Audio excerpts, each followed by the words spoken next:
What would you do if the HOA called the cops because you rode a jet ski on your own lake? I was just riding my jet ski on my own lake when the HOA showed up with cops like I'd robbed the place. Then I found out they'd been telling dozens of homeowners the lake belonged to them. The deeper I dug, the stranger it got. Fake citations, drones spying, bogus environmental reports. But they had no idea I was holding the one thing that could flip everything, the real deed. The morning had started like something out of a postcard. Quiet, slow, warm in that Texas way where the sun rises with a kind of confidence. The lake was a flawless sheet of silver blue, catching every beam of daylight and tossing it back in soft ripples. I let my red jet ski idle beneath me, the engine humming low, steady, almost like it respected the peace of the place. The wooden dock beside me creaked whenever a breeze pushed gently against it. The same familiar sound it had made since my grandfather built it with his own hands. The air smelled of damp cedar, sun-warmed reeds, and the faint sweetness of lake algae. Ducks drifted lazily past the marina posts, unbothered by anything except the occasional splash from a fish beneath the surface. I leaned back on the jet ski seat, letting my head tilt up toward the sky. It wasn't often I allowed myself the luxury of doing absolutely nothing. Life on a ranch, even a modernized one, had a way of filling every day with small tasks that grew into big ones.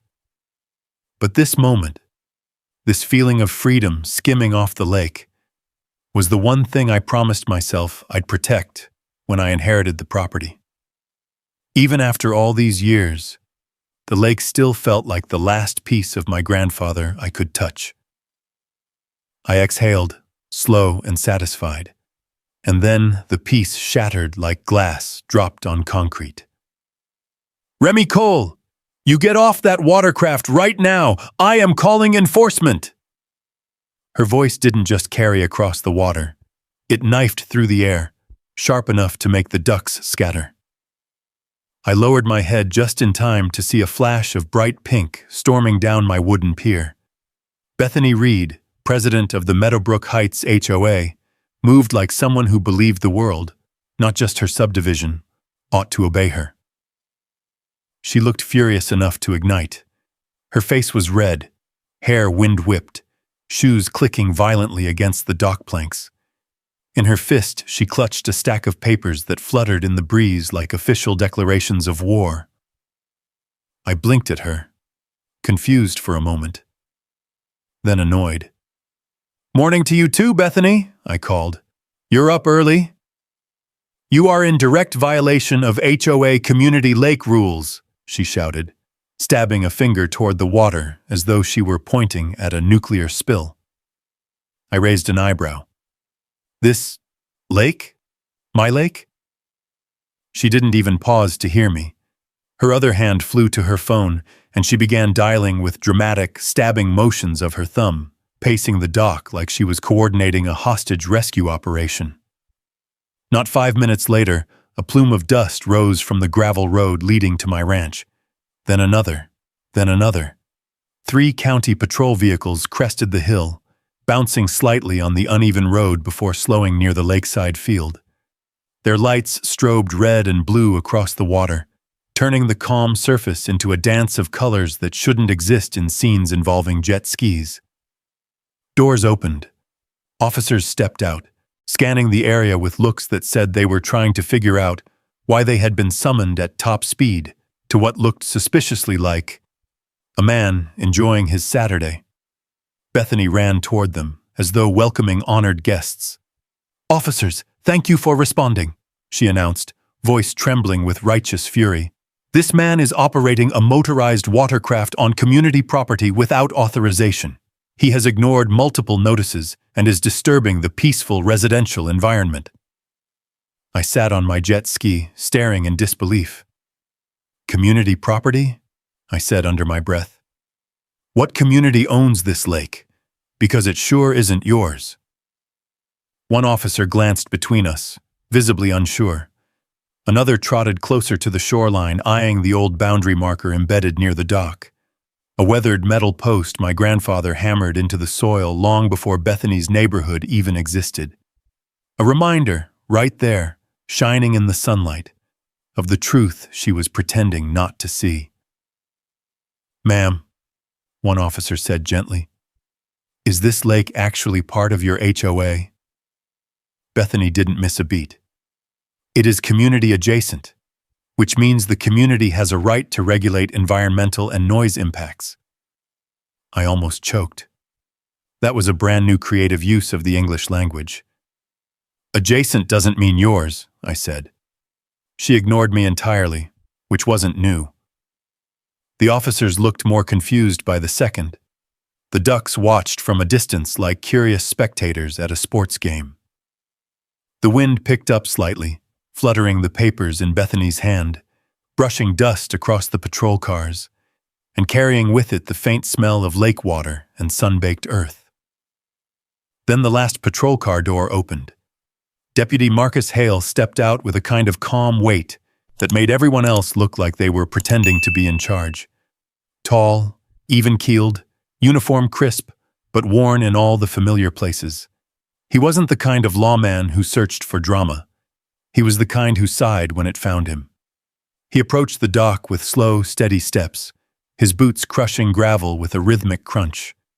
His eyes scanned the lake, the jet ski, the dock, the angry HOA president vibrating with indignation beside him, and finally me, standing there in a life vest, hair still damp, trying my absolute best not to roll my eyes into another county.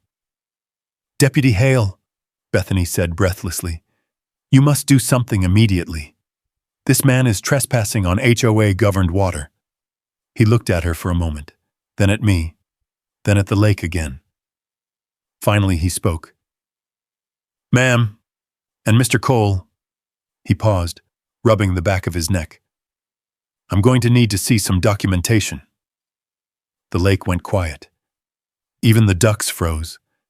And just like that, the first spark of something bigger ignited, because nothing says trouble quite like the police asking a man to prove he owns the lake he grew up swimming in. I felt the familiar knot of frustration tightening in my chest. That slow burn that comes when common sense walks out the door and nonsense takes its seat. Still, I forced myself to breathe calmly. Losing my temper wouldn't help, not with Bethany standing there practically vibrating with anticipation, waiting for me to slip. "I've got the deed inside," I told Deputy Hale, nodding toward the ranch house up the slope. "Been in my family for decades." Bethany let out a sharp, incredulous laugh. "You can't possibly expect us to believe that this entire lake, this entire shoreline, is privately owned." She gestured wildly at the water, at the reeds swaying gently near the bank, at the old metal boundary post sitting half-sunk in the soil. "It clearly borders the community. Therefore, it is subject to HOA environmental governance." Deputy Hale squinted at her. "Ma'am, bordering doesn't mean belonging." But Bethany had an answer ready. She always did. "Community-adjacent properties create community obligations," she said, with a tone so official I half expected her to salute herself. "It's standard practice." Jake Mercer, my neighbor from a few lots over, had wandered toward the commotion, wiping sawdust off his hands. He raised a brow. "Standard where? Fantasyland?" Bethany glared daggers at him. "This is not your concern, Mr. Mercer." "Ma'am," he said, crossing his arms, "you made it my concern when you marched across my property last month yelling about my kayaks." Deputy Hale held up a hand. "All right, everyone. Let's keep this focused." He turned to me again. "Mr. Cole, if you don't mind retrieving your deed, we can sort this out." I nodded and started up the slope, the gravel shifting under my boots. As I walked, the wind kicked up a soft dust cloud behind me, swirling around the tires of the patrol cars. The sun glinted off their windshields, throwing fragmented shards of light across the yard. My heart drummed slowly in my chest. Not fear, exactly, but a kind of weary disappointment. I had hoped for a peaceful morning. Instead, I was trudging uphill to prove ownership of the lake that had been mine since the day I was old enough to wade into it up to my knees. Inside the ranch house, the air was cooler. The wooden floor groaned under my steps, the same familiar sound it had made since the days my grandfather taught me how to mend fence wire in the living room when storms rolled through. His old metal filing cabinet stood in the corner like a stubborn relic. The deed was inside, in a folder my grandfather had labeled with thick black marker. Water rights. Cole family. I slid the folder out and thumbed through the yellowed papers. Maps drawn by surveyors long gone. Boundary lines etched in pencil and ink. Notes about mineral rights, water use rights, and shoreline preservation agreements. All older than the HOA by decades. Older than the subdivision. Older than Bethany Reed's entitlement. As I stared at my grandfather's looping handwriting, memories flooded back. Him lifting me into the flat-bottom boat. Him showing me where the spring fed into the lake. Him saying, "This water stays ours, Remy. Don't ever let anyone tell you otherwise." He'd been a dam engineer, a man who respected water and land like they were living things. He understood boundaries, legal ones, natural ones, and he'd made sure they were documented so clearly a child could follow them. When I stepped back outside with the folder tucked under my arm, the scene at the shoreline hadn't changed much, except Bethany had escalated into full performance mode. She was pacing back and forth on the dock, waving her stack of papers and lecturing Deputy Hale about citizen enforcement authority. The deputy looked like he'd rather be anywhere else. "Got it?" I called, lifting the folder. All eyes turned toward me. The lake shimmered brighter now, as though anticipating what was coming. I walked down the slope, each step steady. Dust puffed beneath my boots, drifting in small clouds that rolled toward the sheriff's feet. When I reached the dock, I handed the deed packet to Deputy Hale. He opened it carefully. His brows drew together immediately. He turned a page, then another, tracing the boundary lines with his thumb. When he spoke, his voice was slower, heavier. "This deed predates the HOA by quite a bit." Bethany scoffed. "That doesn't matter. Property relationships evolve. The community has established usage." "No," Jake muttered behind me. "You just want control of a lake you don't own." But I barely heard him anymore. The deputy had paused on a page showing the original survey map, hand-drawn, edges worn soft from time. The lake sat entirely within the Cole property boundary, outlined plainly enough that anyone could see it. He lifted his gaze from the papers, looking past me toward the hills, the marina posts, the sunlight flickering on the water. I watched his expression change, from neutrality to realization, to a kind of tightening around his eyes that told me he understood exactly how messy this had become. Bethany caught the shift too. She stepped closer, her voice shrill. "Deputy Hale, you don't understand the full context." He raised a hand again, firmer this time. "Ma'am, I'm reading what's here, and what's here says the lake is private property, entirely." The wind stilled. Even the ducks paused their drifting, as if the lake itself were listening. But Bethany wasn't finished, not by a long shot. "This isn't over," she snapped. "Documentation can be interpreted. The HOA has additional evidence." I felt a chill slide down my spine. Not fear, an instinct, a warning. Her tone wasn't that of someone who had lost. It was the tone of someone preparing for round 2. A round I didn't yet know was coming. Deputy Hale closed the citations deed folder slowly, thoughtfully.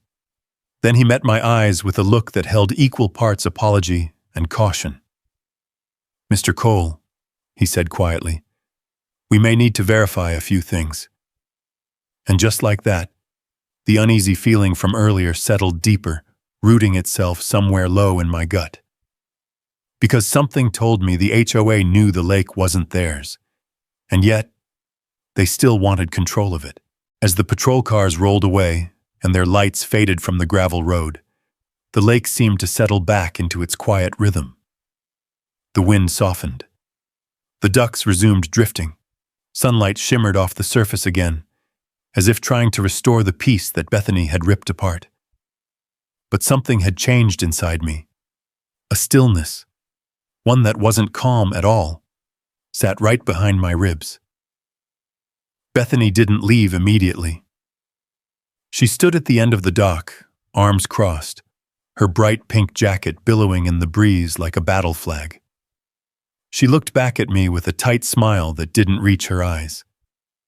"You'll be hearing from us," she said, voice smooth but sharp. "The HOA takes violations seriously." I almost laughed. Violations of what? My own property line? But she was already marching back toward her neighborhood, heels clicking against the wooden planks like a metronome of irritation. When she was finally out of sight, I blew out a long breath. The sun was higher now, warming the decking beneath my boots. I knelt to tie down the jet ski, tightening the rope around the mooring post. My fingers worked the knots automatically, but my mind drifted elsewhere, specifically to how fast this situation had escalated. All I'd done was ride a jet ski on a lake my family had owned for generations. Yet somehow, in Bethany's world, that was grounds for law enforcement intervention. I shook my head, grabbed my towel from the dock railing, and slung it over my shoulder. That's when I heard gravel crunching. Jake Mercer was walking toward me, tool belt around his waist, shirt sleeves rolled up, sawdust clinging to his jeans. The man always looked like he'd walked straight out of a woodworking shop, because most days he had. "You all right?" he asked, eyes scanning the empty dock and the receding dust trail from the patrol cars. "Define all right," I muttered. Jake chuckled under his breath. "Heard the shouting all the way down by my boathouse. Sounded like Bethany was auditioning for a courtroom drama." "That woman is unbelievable," I said. "Calling the cops on me for riding my jet ski on my own lake?" Jake rubbed the back of his neck. "Yeah, she's been getting worse. Ever since she got re-elected as HOA president, she thinks she runs more than the subdivision." "That's what worries me, Salmfasin," I said. "Feels like she's trying to build a case for something." Jake's expression darkened. "She did that to me last month. Said my kayaks were visually disruptive from the street. Wanted me to build a 7-foot fence to preserve community uniformity." He scoffed. "Over kayaks, Remy." I blinked.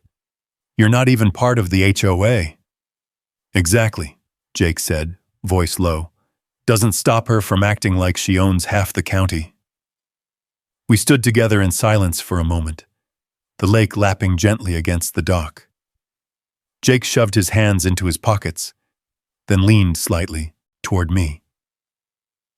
"Listen, this morning wasn't about noise, and it sure wasn't about rules.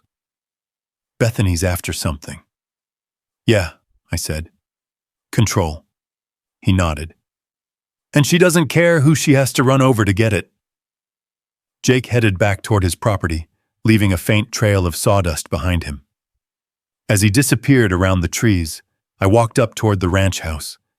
Dust blew across the path in swirling patches, dancing between the fence posts like restless spirits. My mind kept circling the same thought. If Bethany was willing to overstep this far, what would she do next? I didn't have to wait long to find out. That afternoon, after grabbing a bite to eat and checking on the cattle near the southern field, I returned to the house. The sun hung lower in the sky now, casting a golden glow across the porch and turning the lake into a sheet of molten bronze. I walked toward my truck to grab a wrench I'd left in the bed, and froze. A piece of paper was tucked under my windshield wiper.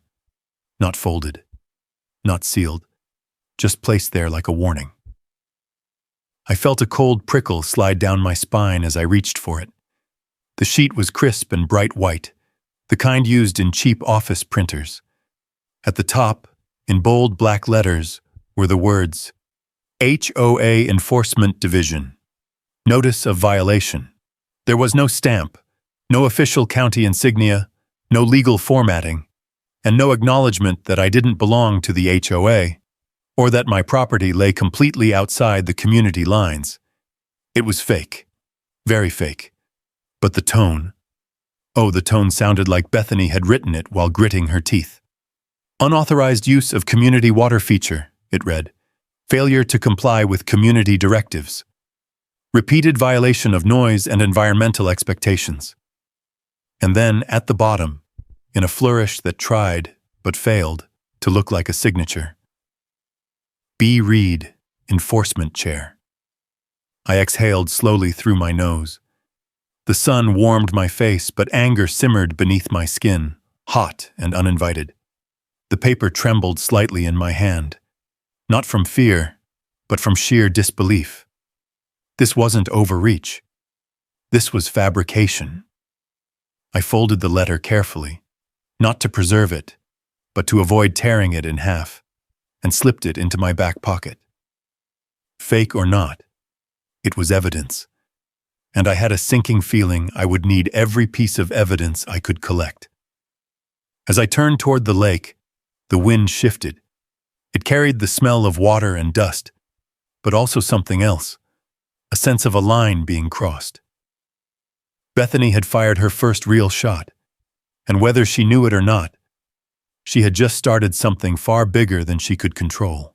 The quiet around the ranch grew heavy as the afternoon sun dipped lower, casting long shadows across the dock and the shimmering water.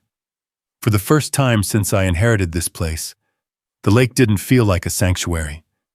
It felt like a battleground I hadn't chosen but couldn't walk away from. My grandfather always said land comes with responsibility, and sometimes responsibility comes with trouble. I pulled out my phone and scrolled through my contacts until I found the name I needed. Sarah Mitchell. She'd been a friend of my grandfather's, a land rights attorney with more years of water access cases under her belt than most lawyers had years of practice. She wasn't flashy, but she was sharp, and she had a kind of calm that made people underestimate her until it was too late.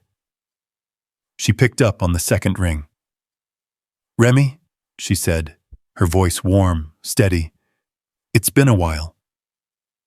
"Sarah, I think I've got an HOA problem." A short pause, then a sigh. "All right. How bad is it?" I reached into my pocket and unfolded the fake violation notice, smoothing it with my palm on the tailgate of my truck. The wind tugged at the corners as though it too wanted to carry it away. "It's creative," I said. "Let me send you a picture." I snapped a photo and texted it to her. The silence that followed was long enough for the ducks to paddle halfway across the cove.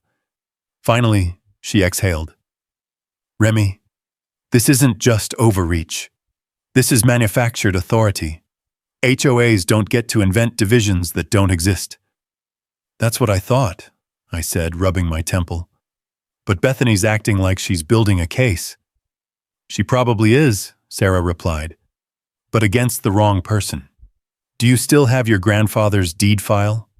"Right here," I said, tapping the folder resting beside me. "And it's clear. Lake, marina, shoreline, all ours." "Good. Bring everything to my office first thing in the morning." I hesitated. "Sarah, the police were here today." She didn't react with surprise. In fact, the heaviness in her voice deepened. "That means she's escalating faster than usual. Don't engage with her directly. Don't argue. Document everything, every letter, every visit, every drone if she's using one." "She used one this morning over by the reeds." "Of course she did," Sarah murmured. "People like Bethany think noise ordinances and binoculars give them federal authority." Her tone sharpened. "Remy, your HOA president is building the illusion of power, and illusions can be dangerous when people believe in them." After we hung up, I sat on the tailgate a while longer, staring at the lake. The sunlight warmed my skin, but beneath it, a cold determination settled in. I'd always believed that if you treated people fairly, they'd return the favor. But Bethany didn't trade in fairness. She traded in control. And she'd just chosen the wrong family to push. The next morning, dust swirled behind my truck as I drove into town. Sarah's office sat on the corner of Main Street, in an old brick building that had weathered 30 years of Texas sun without losing a single ounce of dignity. I stepped inside, and the cool air wrapped around me like relief. Sarah emerged from behind a stack of case files. Her silver-streaked hair was tied back, glasses perched low on her nose. She motioned me into her office and closed the door behind us. "Let me see what you're dealing with." I spread out the documents on her oak desk. The deed packet, the old maps, the fake violation notice. She moved slowly, methodically, reading each page with her fingertip, tracing lines like she was absorbing the information through touch as much as sight. After several minutes, she leaned back and crossed her arms. "Remy, this is worse than I expected." I frowned. "How?" She tapped the fake notice. "This isn't some sloppy intimidation tactic. This looks like part of a pattern. I've seen this before. A president trying to expand authority by bluffing homeowners into compliance. But what she's doing here, she's targeting someone outside her HOA jurisdiction. That's new, that's ambitious, and that's illegal." I leaned forward. Why would she want the lake so badly? Sarah picked up a different document, one I hadn't placed there. She slid it toward me slowly. "This is why." It was a scanned letter, dated nearly 20 years earlier, addressed to my grandfather, from the Meadowbrook Heights Development Group. My pulse quickened. They had attempted to purchase shoreline rights, and my grandfather had declined. Sarah nodded at my expression. Bethany wasn't president back then, but she's been on the board long enough to know this history. The HOA has always wanted this lake, but they don't own it. They can't annex it, and they can't regulate it. Not legally. She leaned forward, voice steady but cold. Bethany Reed has been telling homeowners the lake is a community asset. She's been collecting fees, citing rules that don't apply, and presenting this water as part of her HOA empire. If the truth gets out, she's in deep trouble. A chill slid down my spine. Not fear, recognition. Suddenly, everything made sense. The shouting, the fake violation, the police call, the escalating theatrics. Bethany wasn't trying to keep me quiet. She was trying to keep her lie alive. Sarah opened a drawer and pulled out a yellow legal pad. "Here's what you're going to do. Number 1, document every single interaction.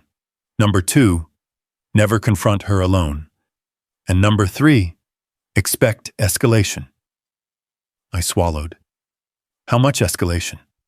Sarah looked at me over the rims of her glasses. "Bethany didn't just cross a line," she said softly. "She erased it. And people who erase lines don't stop until someone draws one back." I sat back in my chair, letting her words sink in. Outside, a gust of wind rattled the window, carrying the faint smell of dust and asphalt. I felt something shift inside me.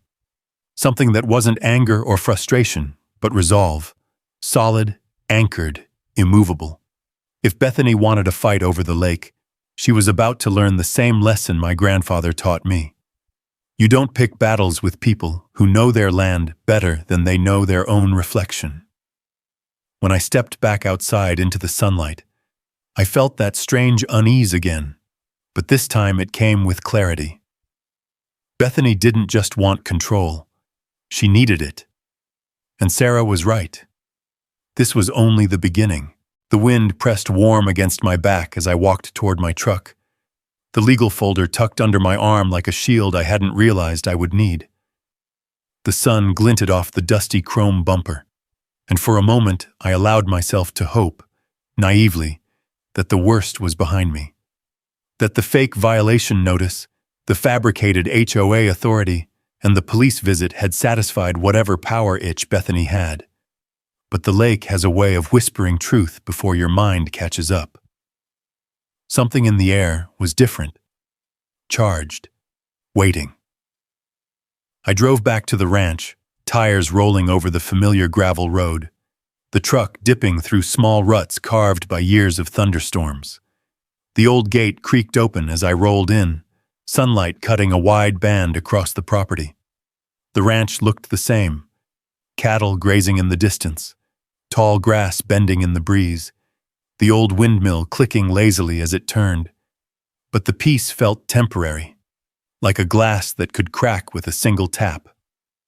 By late afternoon, I had settled into a routine to distract myself, checking fence lines, feeding the horses, stacking cedar planks by the barn for a dock repair project.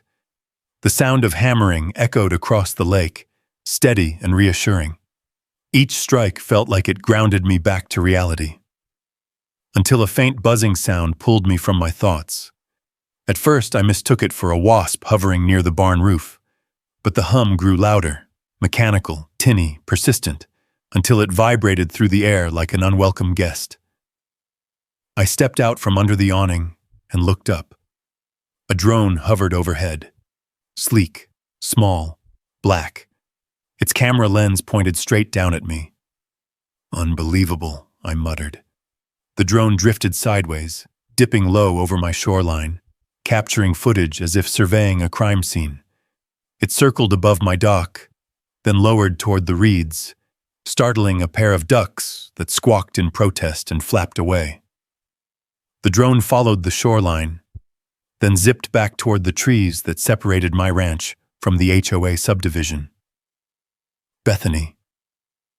Of course it was Bethany.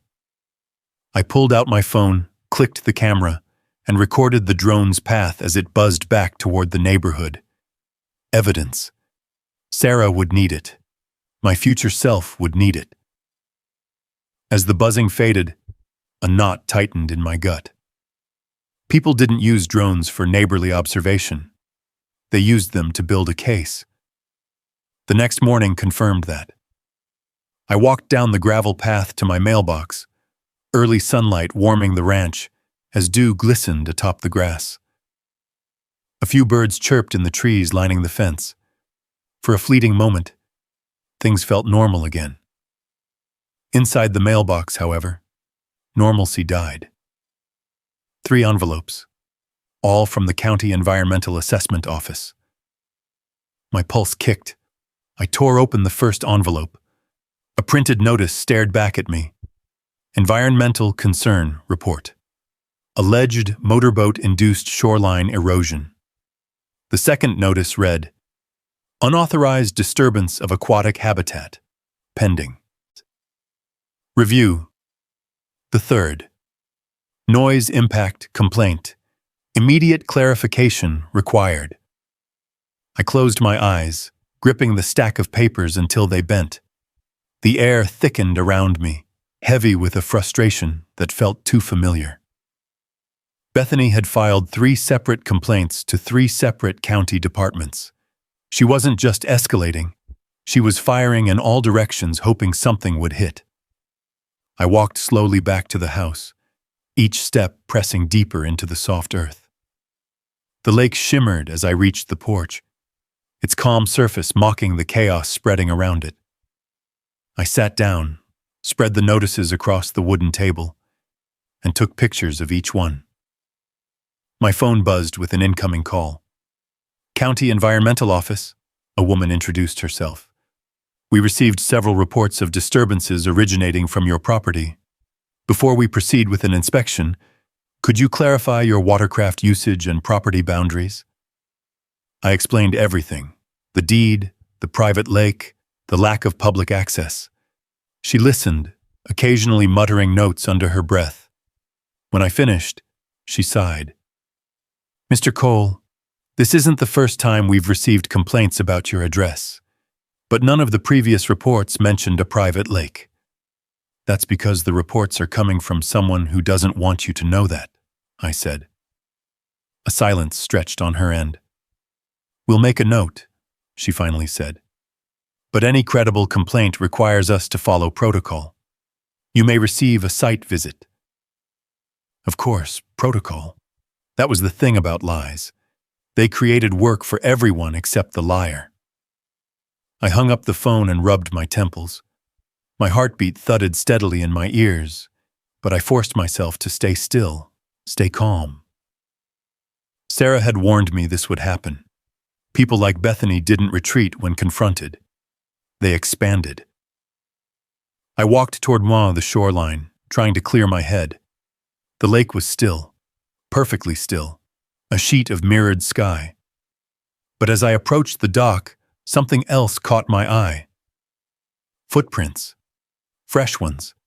Small, tense steps pressed deep into the mud between the reeds. I crouched down and followed the trail with my fingers.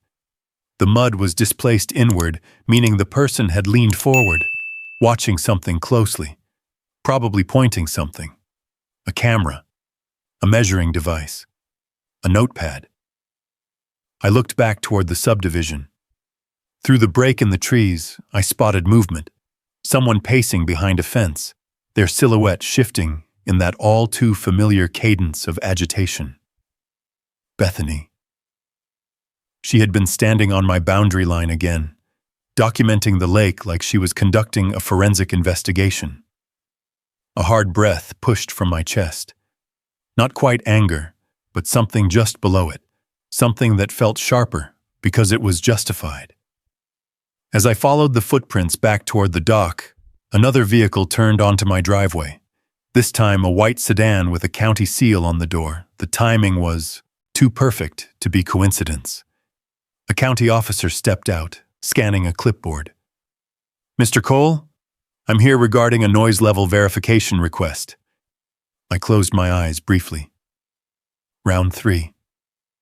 The lake behind me lapped gently at the wooden posts, as if whispering, "Still calm now." But not for long. I nodded to the officer, my voice steady but iron strong. "Of course, let me show you the property line. It's time people stopped confusing what's theirs with what's mine." He followed me across the grass, clipboard in hand, his shoes picking up dust from the dry patches along the slope. The sky above was beginning to wash into late afternoon gold, the kind that made the lake glow as though lit from beneath. I walked him to the weathered metal boundary marker, one of many my grandfather had driven into the soil decades earlier. The officer knelt, brushing away a thin layer of dirt to read the engraving. "CC 1987, he murmured. "Cole claim." "That's right," I said. "This line hasn't moved in 40 years. He stood slowly, glancing between the marker, the lake, and the neatly printed complaint form on his clipboard. "Noise-level complaints typically involve shared property lines," he said. "This doesn't look shared." "It isn't." The officer exhaled, long and slow, the way people do when they realize they've been dragged into something petty. "Well," he said, closing the clipboard, "I'll file this as unfounded. You won't hear more from us unless someone files another complaint." I smirked. "Someone will." He gave a sympathetic shrug. "I get the sense you're right."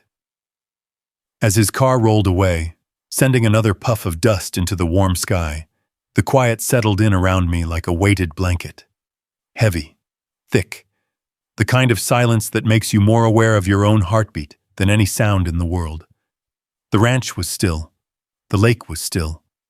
The air felt suspended in time, but the feeling stonewalled inside me was anything but calm. By sundown, the sky had shifted to orange and red, painting the lake in fiery streaks.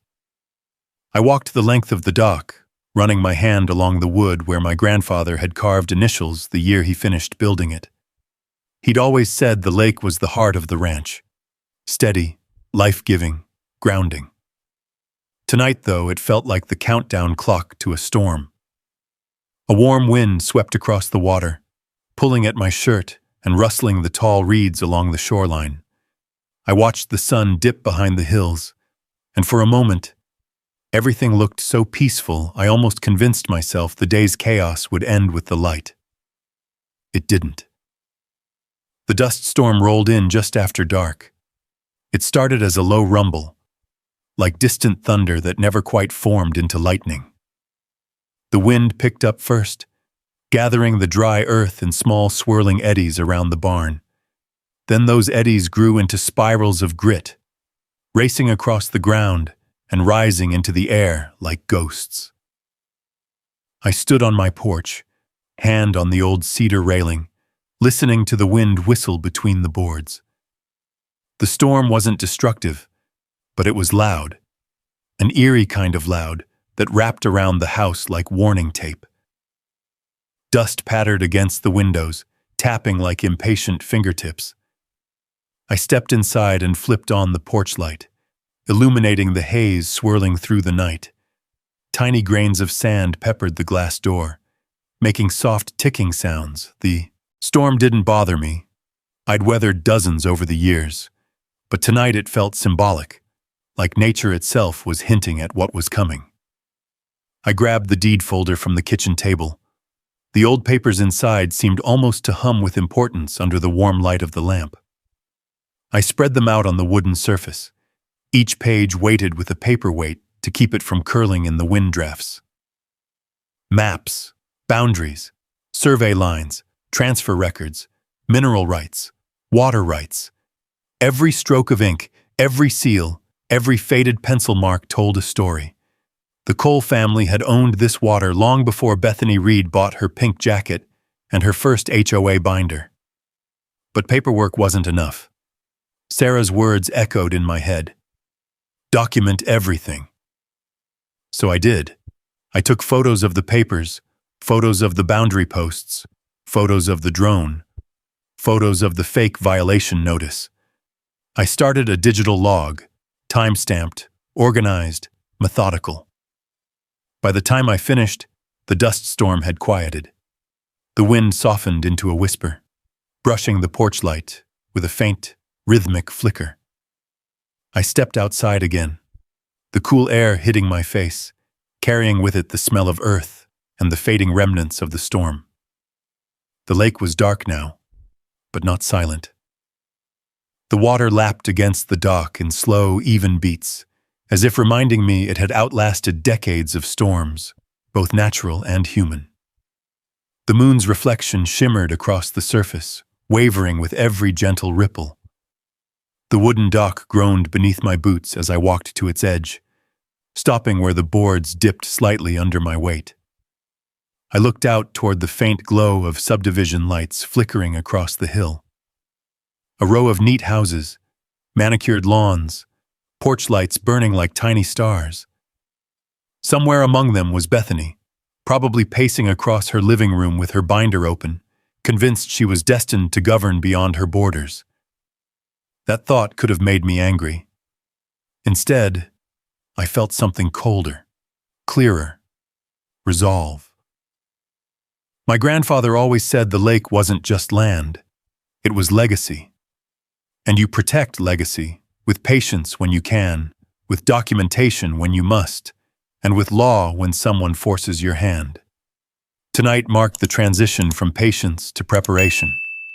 I sat down on the edge of the dock and let my fingertips drift across the surface of the lake. The water was cool and smooth, familiar as an old friend. In the quiet, I could almost hear my grandfather's voice. If they come for what's yours, Remy, make sure they find truth waiting. The truth was ready. The evidence was gathered.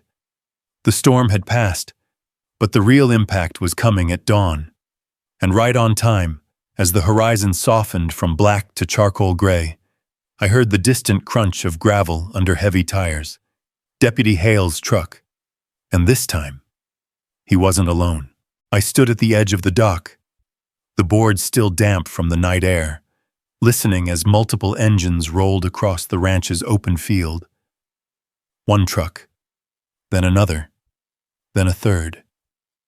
Their headlights swung through the pre-dawn mist like slow-moving spotlights, illuminating the wooden crates I'd stacked beside the boathouse, the reeds bending lightly in the breeze, and my red jet ski tied neatly to the dock. The hum of the engines blended with the faint lap of the water, creating a strange harmony, nature's calm layered with human authority. I straightened my shoulders. The truth was in my pocket, the deed folder tucked securely under my arm.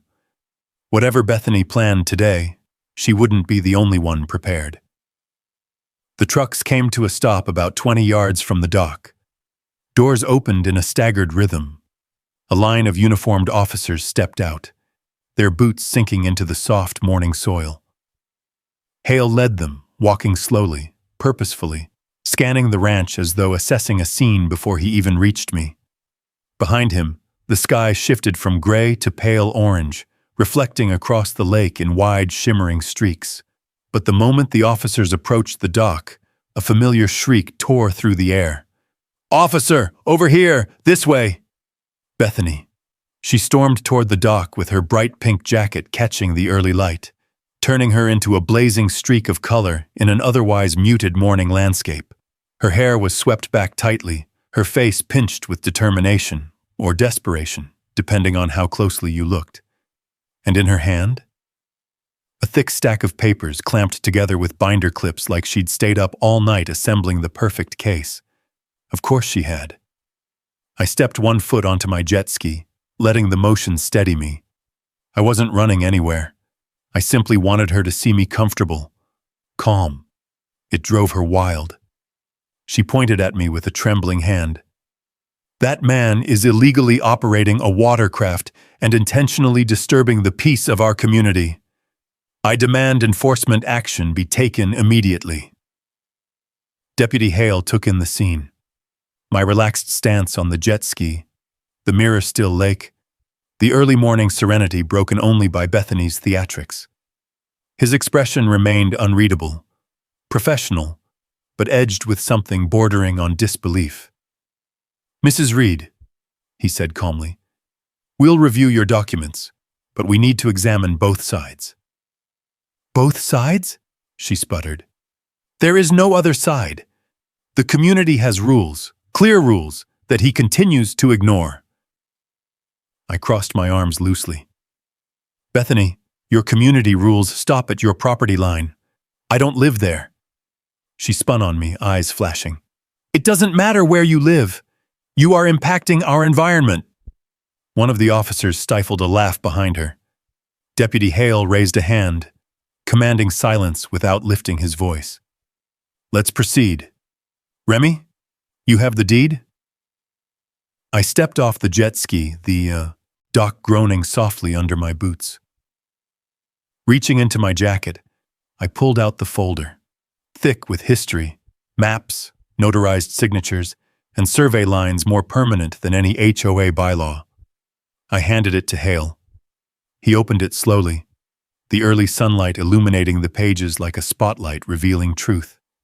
He flipped through each document with deliberate care, his thumb tracing the borders, the ownership details, the year, 1987, etched at the top of the official water rights documentation. Bethany pushed forward with her own papers. "Deputy, I have community votes, email notices, environmental modeling, sound level charts, and multiple recorded complaints, all of which demonstrate clear and repeated violations." Hale glanced at her stack only briefly before returning to mine. He wasn't looking for theatrics. He was looking for facts. Behind us, officers lined up in a loose formation, hands clasped in front of them, watching the situation unfold. Their presence added weight, silent authority pressing against the morning air. Ducks swam in a lazy arc behind the dock, completely indifferent to the human chaos unfolding on the shore. The lake glistened like a sheet of polished steel. Hale paused at one page, the original survey map, and his eyebrows pinched together. He looked up slowly, first at me, then at Bethany, then at the lake. "Mrs. Reed," he said, his tone measured, "according to the deed and survey, this lake lies entirely on Mr. Cole's private property, every inch of it." Her face drained of color. "What? No, that's impossible. That map must be outdated." "This," Hale said, lifting the page slightly, "is the legally recorded survey. It predates your HOA by over 20 years. She sputtered, waving her paperwork wildly. But our community guidelines, our environmental charter, our oversight committee. Hale closed the folder with a quiet, definitive snap. Ma'am, none of that overrides state-recognized private land and water rights. Silence. Complete, unfiltered silence. Even the wind seemed to pause to witness her unraveling. Then came the twist, the subtle shift, the moment you could feel the story change direction, like a boat catching a sudden current. Hale stepped forward, his boots thudding softly on the dock. Mrs. Reed, he said, locking eyes with her, we need to talk about the nature of the reports you filed. Her mouth fell open. Reports? I filed them because the community, because... Behind her, two officers exchanged knowing looks. I stood perfectly still, the cool morning air brushing my cheeks, the tension tightening like a bowstring. My heartbeat didn't race. It steadied, calm before impact. Hale continued, his voice firm now, stripped of any earlier politeness. Some of the complaints you submitted describe this lake as shared property. Others call it community-owned. Others claim environmental jurisdiction. All of those descriptions are inconsistent with county records. Bethany took a shaky step backward. Her binder of papers trembled in her hands. One of the officers murmured something under his breath. Another cleared his throat. Hale set the deed folder on the dock railing and folded his arms. Mrs. Reed, he said, did you knowingly misrepresent property boundaries in official reports? The air went razor thin. Bethany didn't speak. Her jaw clamped shut. Her eyes darted left, then right, then up toward the subdivision, as if seeking escape. She had none. The dawn light brightened, illuminating every splinter of the dock, every ripple of the lake, every fleck of dust swirling in the new day. And in that moment, before she tried to speak, before Hale delivered his verdict, before the officers shifted into position, I realized something. This wasn't the breaking point. This was only the prelude. The real collapse was coming next. Bethany finally seemed to find her voice, though it came out in a thin, trembling thread. Deputy, you don't understand. The community depends on this lake being regulated. If he's allowed to run motorized vehicles, it sets a dangerous precedent. He's disrupting the peace. He's harming the environment. Her words scattered into the morning air, like loose straw caught in a gust. Hale listened, but not with sympathy, more like a man giving someone enough space to finish digging their own hole. Behind him, the line of officers stood still as stone, their silhouettes outlined against the rising sun.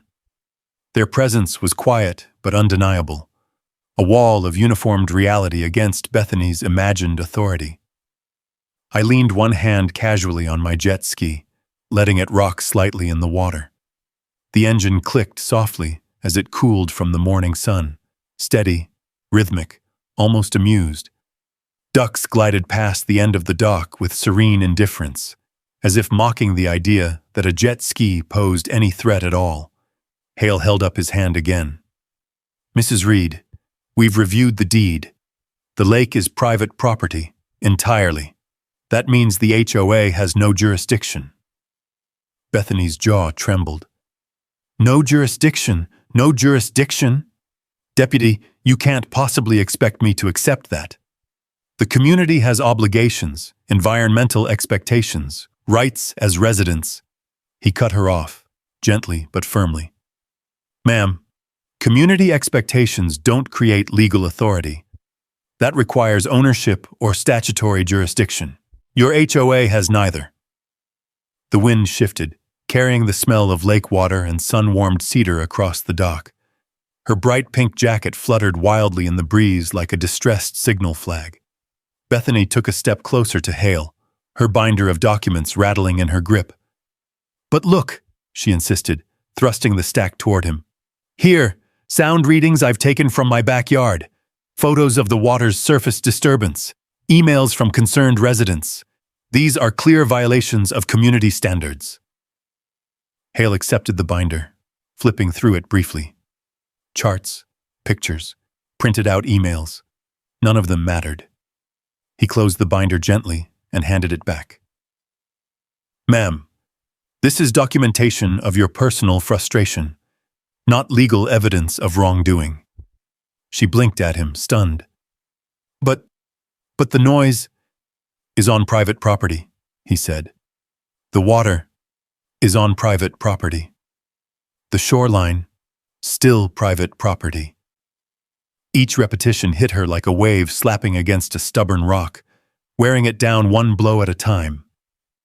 I could see the cracks in her composure forming, tiny fractures spreading through the confident facade she'd worn for years. Her eyes darted from Hale to the officers to me, as if searching for someone, anyone, who might offer her the validation she so desperately needed. No one did. The silence that followed felt like the lake itself, holding its breath.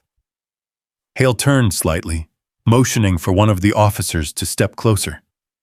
Corporal, mark down that the property boundaries have been confirmed on site. Ownership is not in question. Bethany snapped. Yes, it is! Her voice echoed across the water, bouncing back from the hills in a distorted, desperate cry. The ducks scattered again. Even the reeds seemed to recoil. She pointed at me with a trembling finger. He has weaponized that lake against the community, against me. I will not stand by and let some rancher— Mrs. Reed, Hale interrupted sharply. That's enough. The sharpness of his voice startled even me. She froze, her mouth still open, eyes wide. Hale stepped between us with a calm authority that didn't require raised volume. You filed 9 complaints in 12 days about activities on land that doesn't belong to you or your community. You requested environmental intervention under false pretenses, and you called law enforcement under the belief that we could enforce HOA bylaws.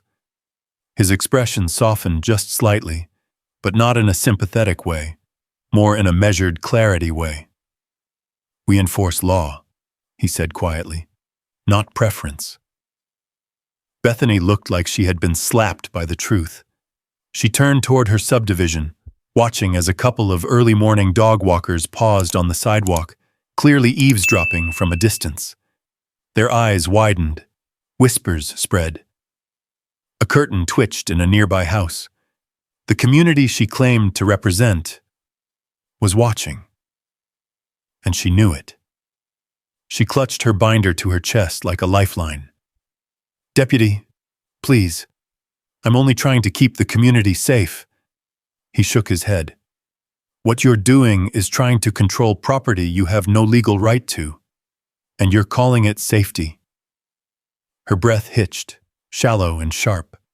Her pink jacket, once vibrant and commanding, looked suddenly too bright, too loud, too exposed in the soft glow of early sunlight. Hale stepped onto the dock, the boards creaking beneath his weight.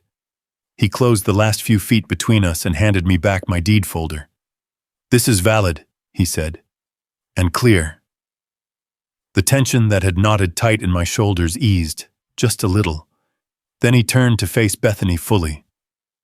And your reports, he said, require further review. Her face went pale. This isn't a ruling, he continued. This is a warning. The officers behind him straightened their posture, not threatening, just present, a reminder of consequence. Bethany stumbled backward a step, overwhelmed. Deputy, please, you must understand. I was trying to— But he didn't let her finish. Mrs. Reed, he said, his voice firm but devoid of malice, you cannot enforce fantasy as law. Silence fell again, pure and complete. Only the gentle slosh of water against the jet ski broke it, along with the faint, distant chirp of early morning birds waking up along the far tree line. Even the wind seemed to stop moving. Bethany's eyes glistened, not from sadness, but from the dawning horror that she had misplayed her hand, misread her power, miscalculated her reach. The reality was dawning on her. Her authority ended at her property line. Her fantasy ended here. She lowered her binder, her arms trembling as it sagged toward her side. And Hale, reading the moment with more grace than she deserved, simply said, "Now, let's talk about these reports." The morning air shifted. What had been cool and crisp only moments ago thickened with tension, like the world itself leaned in to listen. The officers behind Hale adjusted their stance, boots grinding softly against the dirt, arms folding or resting near their belts. Not threatening, just steady, official, unmovable. Bethany swallowed hard. Her pink jacket, bright and loud when she arrived, now looked strangely small against the wide-open ranch, the lake shimmering behind her like a quiet judge. "Deputy," she began, voice wavering, "I was only doing what I believed was necessary for the safety and well-being of my community." Hale raised an eyebrow. "By filing 9 reports that misrepresented property ownership?" She flinched. He lifted one sheet from his clipboard. "First report, unauthorized jet ski usage on community lake. Second report, disturbance of HOA water feature by a non-member. Third, illegal motorized activity impacting HOA residents." He let the papers fall back onto the stack. "Mrs. Reed, every single one of these statements implies the HOA has jurisdiction over this lake." Her voice cracked. "It does impact the community." "That's not what the law asked," he replied. "That's what you wanted." Behind her, a small group of spectators had begun to gather along the property line. Neighbors walking dogs, early joggers, a couple sipping coffee on their porch steps. Word had traveled fast, or maybe Bethany's theatrics had reached more ears than she realized. Either way, the subdivision was watching their president unravel in real time. Whispers floated across the field. "Is the lake really his? She said we paid fees for it. She told us it was maintained with HOA funds. I knew something felt off." Bethany heard them. She stiffened, jaw tightening as the words sliced into whatever facade she had left. Her fingers clenched around her binder hard enough to wrinkle the pages inside. Hale continued, "Let's also discuss your environmental complaints. You filed claims alleging chemical contamination, erosion hazards, and habitat destruction." She straightened slightly, grasping for confidence. "Those were legitimate concerns. The HOA has a duty to protect the environment. On its property," Hale emphasized, "not someone else's." A couple of neighbors gasped softly. Hale's voice grew firmer, not louder, just heavier, each word landing with the weight of an anchor. "We contacted the State Water Board. They confirmed there is no contamination, no erosion problem, and no public waterway involvement. So your reports were, at best, misinformed. And at worst," his eyes locked onto hers, "knowingly false." Bethany's face drained of color. I was trying to..." He didn't let her finish.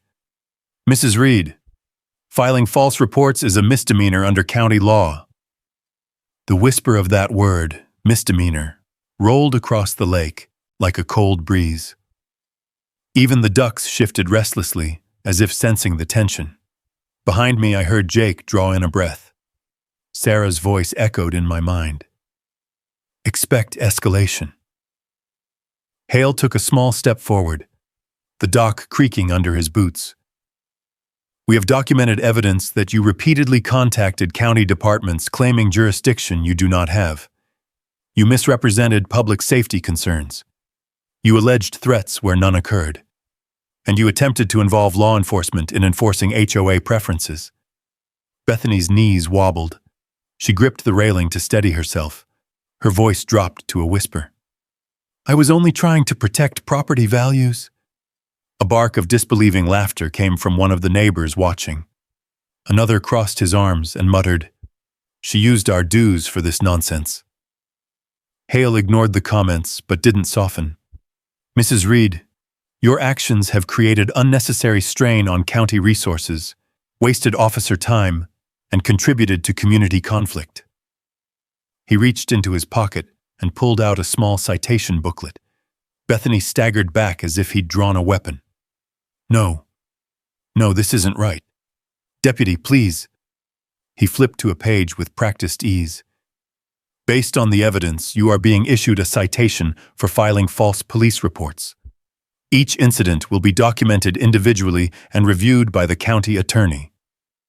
She shook her head violently. You can't do this. I'm the HOA president. I'm responsible for enforcement. You are responsible, he agreed, just not in the way you think. Her face crumpled, not into tears, into shock, into the realization that the world she'd crafted, the authority she'd inflated, was deflating in front of an audience she once commanded. Several homeowners stepped closer to the fence. One asked, loud enough for everyone to hear, Bethany, did you lie to all of us? Her eyes darted wildly. No, I was acting within my role. Your role ends at your property line, Hale said flatly. And then came the final twist, the moment her entire narrative collapsed. One of her own HOA board members approached from behind the crowd. A man in a button-down shirt, face tight with anger. He held up a stack of HOA financial records. Is this why our dues went up? He demanded. You were spending money investigating a lake we don't own? Bethany's mouth opened, but no sound came out. The truth had broken her, shattered her authority, her image, her grip on the community she'd ruled by intimidation. Hale tore the citation from his booklet and handed it to her. She accepted it with shaking hands. This isn't over, she whispered to herself. Not to me, not to the deputy, as if trying to convince the air. But even her own board members stepped away from her. She stood alone on the dock, small, trembling, exposed under the bright morning sun. Her world had collapsed. And the lake, my lake, reflected it all with perfect, silent clarity. In the minutes that followed, the deputies dispersed across the property to log observations, speak with neighbors, and close out the remaining reports. The hum of their radios blended with the soft slosh of water against the dock. The lake, calm and glass-like again, seemed to reclaim its rightful voice. Steady, patient, unbothered by human noise. Deputy Hale approached me with the deed folder tucked neatly under his arm. He looked different now. Relieved, maybe, or simply satisfied that facts had spoken louder than chaos. Mr. Cole, he said, handing the folder back to me. I want to thank you for your patience throughout all this. Most folks would have lost their temper days ago. I grew up on this land, I replied. It's hard to lose your temper when you know your footing. A faint smile tugged at the corner of his mouth. Well, your footing was solid. Hers, not so much. We both glanced toward Bethany. She was gathering her papers, no longer in bold, sweeping motions, but small mechanical ones. Her bright jacket looked dull now, its color washed out by the weight of consequence. Hale stepped closer, lowering his voice. For what it's worth, this was one of the simplest property cases and one of the most complicated personalities I've ever dealt with. That sounds about right. He chuckled softly. We've filed the citation. County attorney will review it. And for now, he tipped his hat. You're cleared of every allegation. Sarah arrived later that day, striding down the hill from her SUV with her satchel bouncing lightly at her hip. When she saw Hale, she nodded in approval, then turned toward me, her eyes glinting. Well, she said, you've had a productive morning. You could call it that. I do, she answered, peering toward the edge of the property where the HOA residents lingered in small clusters, whispering among themselves. She's lost her authority, not legally, socially, which for someone like her is a far harsher sentence. The deputy agreed.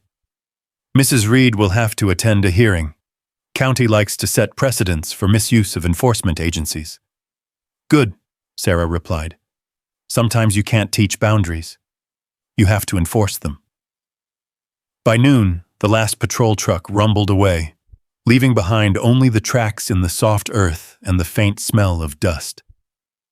The subdivision residents slowly drifted back to their homes, some still shaking their heads, others whispering to each other with the kind of relief that surfaces after years of quiet frustration. I stood alone on the dock once more, the sun now high overhead. My jet ski bobbed gently against the post, its red hull brilliant against the streaks of blue and green dancing across the surface of the lake. I touched the water with the tip of my fingers, cool, smooth, steady, a reminder that some things don't bend to noise, complaints, or false authority. Some things stay true, the huths. Weeks that followed unfolded in quiet waves of change. The HOA called an emergency community meeting. Word traveled fast, and when I was invited to attend, for clarification purposes, they said. I walked into the clubhouse expecting tension.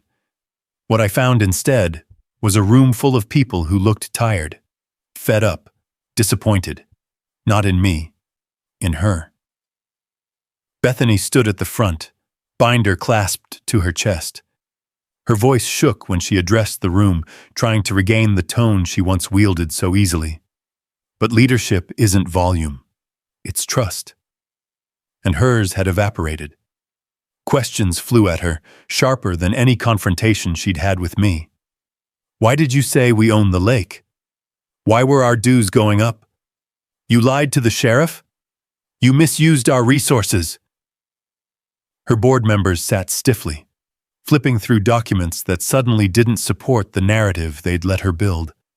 The very foundation of her leadership, control, intimidation, illusion, crumbled under the weight of homeowners who finally saw the truth.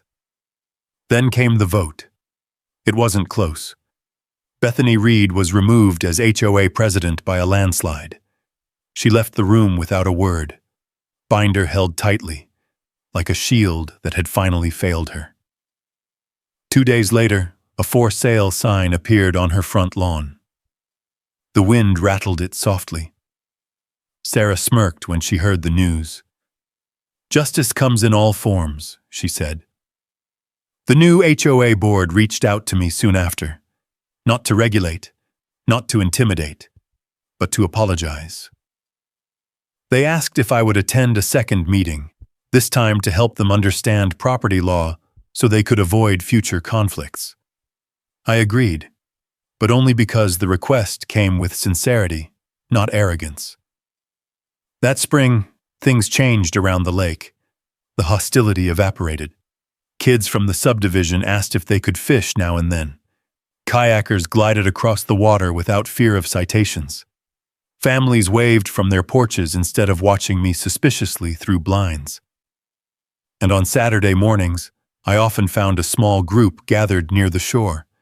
Neighbors wanting to listen, to learn about the land, to understand the lake's history. My grandfather would have liked that. He believed land wasn't just owned, it was shared through respect. One Saturday, as I rolled my jet ski down the ramp, a familiar patrol car cruised into view. Deputy Hale stepped out, hands tucked in his belt, a grin tugging at his face. Thought I'd stop by, he said. Hard to stay away from my favorite case. I laughed. Favorite? Really? Oh, absolutely, he said, glancing at the lake. Never seen an HOA president call the police on someone for using their own lake, and I've been in law enforcement for 2 decades. The humor lingered between us, warm and easy. He nodded toward the water. Looks peaceful now. It is, I replied. Finally. I eased onto the jet ski, letting the engine rumble beneath me. The lake opened in front of me like a promise renewed.